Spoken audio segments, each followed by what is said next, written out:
We do have a couple minutes left, so we're going to shift gears here a little bit. And what we're going to do is invite Eric onto the show. Eric's the founder of Bourbon Friday. He selects a bourbon every week, and he's going to tell us a little bit about it now. Sure. So, wasn't too easy to find something to relate back to you. I did find a little bit. Like bail bondsman, when you type in bourbon, mostly you get something like bail bondsman in Bourbon County. Okay. You know, that kind of thing. Right. However, I did find the story, and the story is too good not to tell. So this is George Remus Bourbon, and is named after George Remus, the king of bootlegging. So, like much less known than Al Capone, but about at that level. And the reason is, like you, George Remus was a defense attorney, and not a public defender, not nearly as altruistic as you are. But he's got his start. He got his actual start as a pharmacist, and then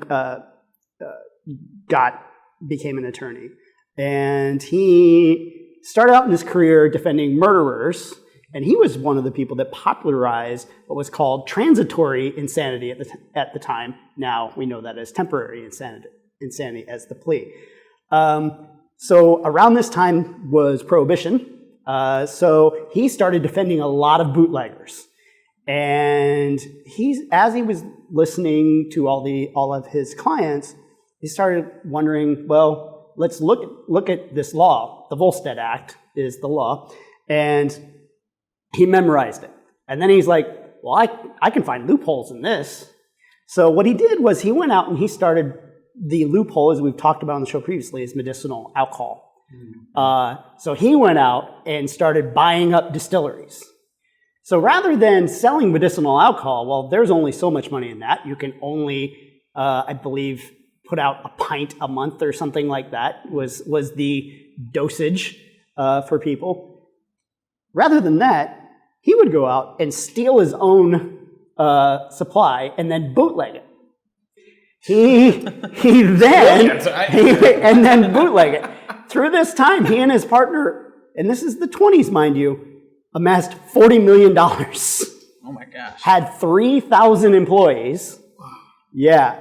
And so eventually he got caught. He got a couple years in prison for that.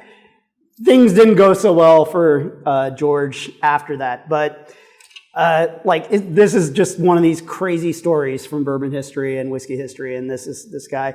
Additionally, this is, if you've heard of MGP, MGP makes a lot of sourced bourbons, a lot of things that are bottled, that if you ever see Lawrenceburg, Indiana on that bottle, that is coming from MGP. Well, this is actually their product, and they're making this. So it's a little bit of, okay, yes, defense attorney, but also, MGP does distill spirits, but they never released their own products until then. So they're doing something a little bit different than what they originally started out to do. Very cool. Sounds great. It's a great story. Yeah. Well done, but well researched this time. I love it. If you want to hear more bourbon stories, check out these videos. And if you haven't yet, hit that subscribe button. It would mean the world to us. You can also find us on social. We are at Bourbon Fridays on Facebook, Twitter, Instagram, LinkedIn, and TikTok. See you next time.